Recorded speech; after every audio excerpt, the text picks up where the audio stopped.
Ya, hari pertama minggu ini kita sudah lewati dengan angka ataupun area-area yang ada terjadi rebound, ada yang berlanjutkan untuk penurunan. Tapi satu sisi ini masih dalam tahapan yang relatif tenang ataupun kita bisa bicara tentang pendinginan di data Amerika karena kita tidak melihat ada data ekonomi Amerika yang signifikan.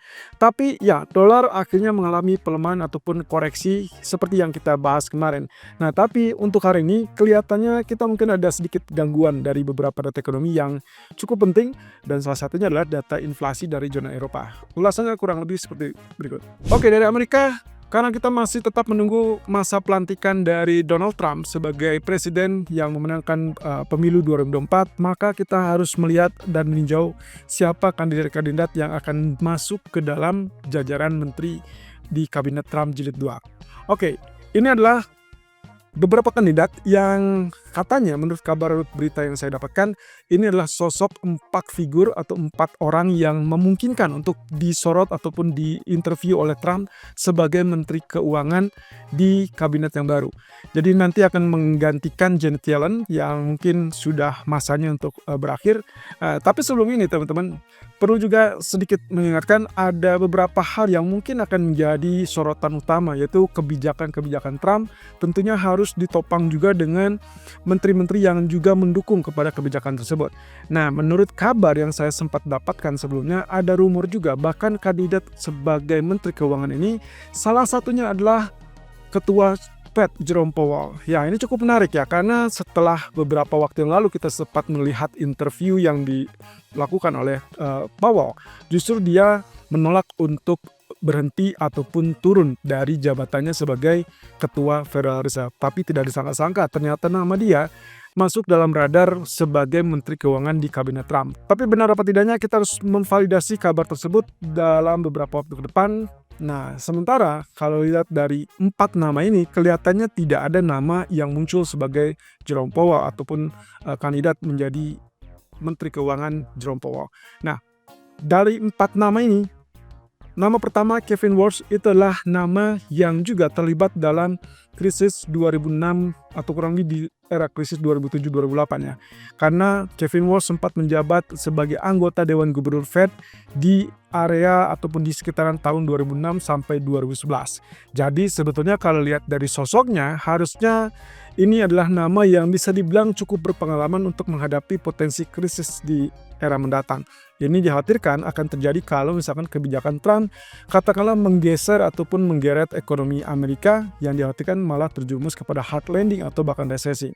Kemudian calon yang kedua adalah kaitannya dengan hampir rata-rata bisa dibilang 3 calon berikutnya ini adalah sosok dari pemilik ataupun bahkan bisa dibilang sebagai pendiri dari investasi atau perusahaan-perusahaan investasi di Amerika. Yang pertama adalah Mark Rowan yang dikenal sebagai investor dan juga salah satu pendiri dari Apollo Global Management. Jadi kalau lihat dari sosoknya belum terlihat apakah keistimewaan dia, tapi kalau lihat dari keterlibatannya ataupun pernah menjabat atau sedang menjabat di institusi keuangan, mungkin itu adalah salah satu pertimbangan dari Donald Trump dan juga tim ekonominya. Kemudian yang ketiga adalah chairman sekaligus CEO dari Cantor Fitzgerald dan ini adalah perusahaan jasa keuangan global. Nah, perlu diketahui Howard Lutnick ini adalah salah satu sosok yang bukan hanya terlibat tapi juga mendukung Donald Trump dalam masa kampanye kemarin persis dengan apa yang dilakukan oleh Elon Musk. Dan sepertinya ini akan menjadi kandidat yang cukup menarik ya. Kalau misalnya kita kategorikan dia sudah terlibat aktif di dalam masa kampanye, seharusnya dengan sangat mudah dia akan dipilih. Nah, apalagi mendapatkan dukungan dari Elon Musk sebagai partner dari Donald Trump. Nah, tapi kita akan lihat ke depan apakah betul akan terpilih atau tidak, karena rumor yang baru saja didapatkan adalah ada keributan ataupun ketegangan antara Lutnick dan juga Trump. Jadi saya khawatir ini kemungkinan bisa menjadi penghambat terkait dengan terpilihnya dia. Kemudian yang terakhir adalah Scott Bessent. Ini adalah pendiri dari Keysquare Capital Management, perusahaan investasi yang berdiri sejak Bessent sendiri sempat menjadi chief investment dari Soros Fund Management. Nah, termasuk juga dikenal sebagai murid dari George Soros. Ini cukup menarik juga karena profilnya bisa dibilang ini akan mengganti Menteri Keuangan dan menurut rumornya dia lebih pro kepada pergerakan mata uang ataupun forex. Jadi kita akan lihat di sini apakah sosok ini cukup mumpuni untuk mendorong penguatan dolar kembali atau justru dia akan lebih pro terhadap pelemahan US dollar. Apalagi kalau misalkan sosok Trump yang memang ingin dolarnya melemah, harusnya mungkin mencari figur yang cocok dengan apa yang diinginkan oleh Donald Trump tersebut. Nah, satu sisi, kalau misalkan pun Biden tidak terpilih dan condong pilih Kevin Walsh, karena santer terdengar sosok Kevin Walsh akan jauh lebih bisa dibilang mumpuni untuk menjabat sebagai Menteri Keuangan, maka kemungkinan Scott Bessent nantinya akan dirujuk ataupun dipertimbangkan sebagai anggota Dewan Ekonomi Nasional. Ya, apapun itu teman-teman, siapapun figur yang ada di Menteri Keuangan ini akan sangat bisa dibilang strategis posisinya, karena mengingat beberapa tindakan ataupun kebijakan dari pemerintah baru nantinya itu akan sangat sensitif terhadap perubahan ekonomi. Jadi kita akan lihat ke depan apakah itu akan memicu resesi seperti yang dikhawatirkan oleh banyak pihak atau justru menguntungkan kepada sisi ekonomi secara global. Nah, di sisi lain, dari para speaker ataupun pejabat bank sentral, kali ini dari ECB, yang disorot adalah Stornaras yang mengatakan bahwa kemungkinan pemangkasan 25 basis point dari ECB masih cukup logis, masih cukup masuk akal, dan juga beralasan. Jadi menurut ini, kita melihat dari data-data ekonomi yang sudah sempat tampil ya, sudah sempat dirilis dari zona Eropa terutama, menunjukkan data-data yang relatif lebih rendah ataupun relatif melambat. Jadi dengan alasan tersebut, menurut Stornaras, itu cukup wajar kalau ECB kembali lakukan pemangkasan 25 basis point. Nah, tentunya dia juga menyoroti terkait dengan kebijakan tarif yang akan dilakukan oleh pemerintahan baru Trump nanti di Januari. Yang diartikan lagi-lagi adalah kekaitannya kekhawatiran terkait dengan resesi. Nah, ini berarti akan menjadi concern global yang kemungkinan akan menjadi topik utama tahun depan.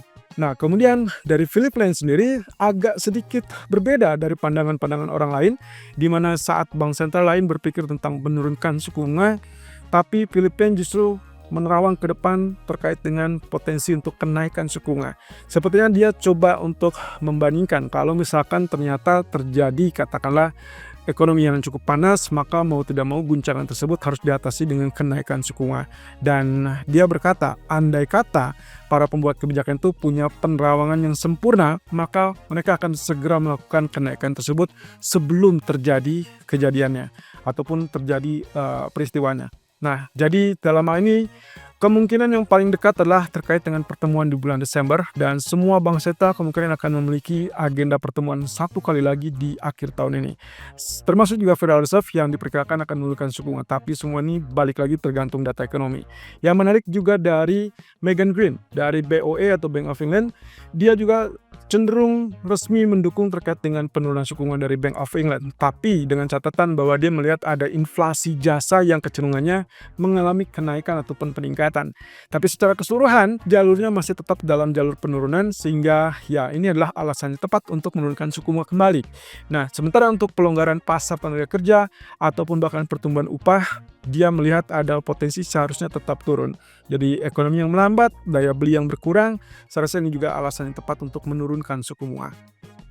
Kemudian crude oil ternyata rebound sampai zona $69.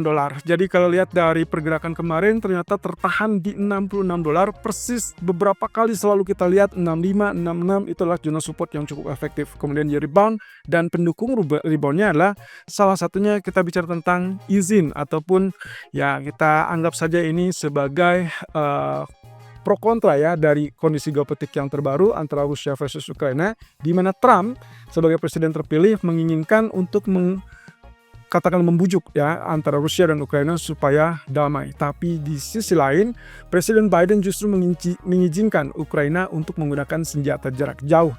Jadi ini yang dikhawatirkan akan memicu konflik kembali dan memanaskan suasana geopolitik. Ditambah lagi ada kabar terkait dengan Korea Utara yang katanya akan mendukung Rusia dengan melakukan pengiriman terhadap pasukan sekitar 100.000 tentara dari Korea Utara untuk dikirim ke Rusia dan mendukung perang di sana. Jadi saya rasa ini juga akan timbal baliknya adalah terkait dengan konflik yang semakin berkepanjangan dan melibatkan negara lain. Dan situ adalah Korea Utara yang notabene dari Asia. Nah, sementara yang ketiga, ini juga kekhawatiran yang juga cukup dinantikan sebetulnya sejak 2 ataupun akhir bulan kemarin, yaitu kaitannya perkembangan antara Iran versus Israel. Walaupun sebelumnya kabarnya sudah mulai dingin, kemudian ada tanda-tanda bahwa Israel sudah tidak akan melakukan serangan, tapi ternyata tanpa diduga-duga, pemimpin dari Iran mengatakan bahwa hati-hati bahwa mereka akan melakukan serangan yang menghancurkan.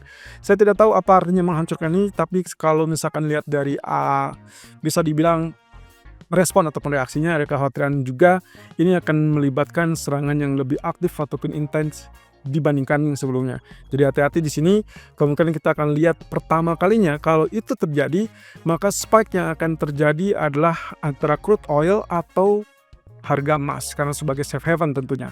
Nah, yang kita lihat dari sejak kemarin adalah emas sudah mengalami rebound ataupun kenaikan sampai hari ini 2624, tapi minyak masih tertahan di level $69. So, kalaupun misalkan terjadi spike sampai di atas $70 atau bahkan lebih tinggi, saya berharap level 73 akan menjadi resisten teknikal yang tetap ampuh.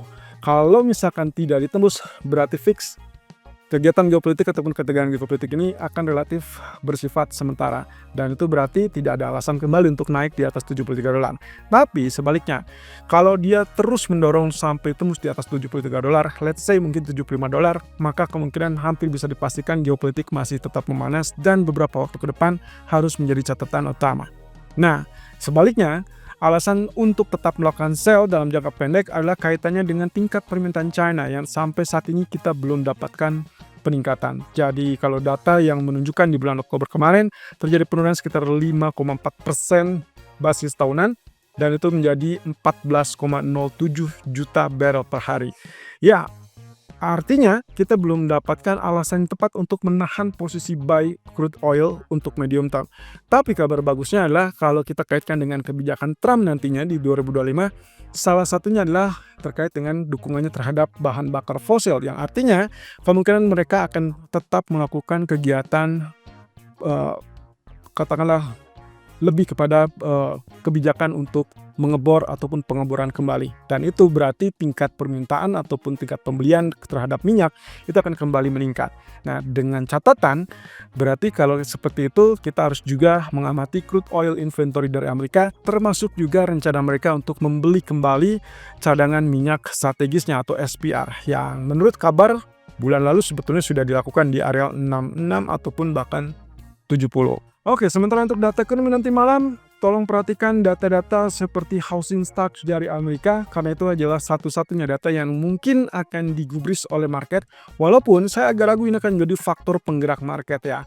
Nah, sementara di sore harinya kita punya Governor Bailey Speaks dari BOE atau Bank of England, kemudian juga ada Catherine Mann, dan juga data ekonomi dari zona Eropa yaitu terkait dengan CPI. Nah, untuk CPI zona Eropa, perhatikan saja angkanya apakah naik atau turun. Karena berarti kalau misalkan dia mengalami penurunan, fix berarti kemungkinan ECB masih punya peluang untuk mengatakan penurunan suku bunga kembali. Tapi kalau misalkan datanya katakanlah terjadi lonjakan ataupun kenaikan, saya tidak berharap lonjakan tersebut terjadi di atas 3%, cukup 2,8 ataupun bahkan 2,9% maksimum, atau tetap di 2,7%. Kenapa? Karena dengan alasan tersebut berarti tidak ada alasan mereka menunda untuk penurunan suku bunga berikutnya. Artinya, kita tidak melihat ada lonjakan yang terlalu bombastis, mengingat harga minyak pun sampai saat ini masih relatif stabil. Jadi, tidak ada perkiraan terkait dengan desakan ataupun yang katakanlah kekhawatiran terkait dengan inflasi yang mengalami peningkatan ataupun kenaikan. Nah, tapi satu catatan teman-teman, posisi ini kemungkinan kita bisa bilang bahwa market akan relatif tetap stabil ataupun tenang dan tidak diharapkan ada volatility yang terlalu meningkat ataupun mencuat. Kecuali kalau misalkan geopolitik tadi ternyata memanas, maka kemungkinan apapun yang terjadi pada euro ataupun pound sterling, maka kemungkinan itu akan terjadi kebalikannya. Sementara safe haven, baik itu untuk emas ataupun US dollar, kemungkinan akan dituju ataupun disasar, sehingga kemungkinan emas dan juga US dollar akan bergerak seiring ataupun berjalan seiring.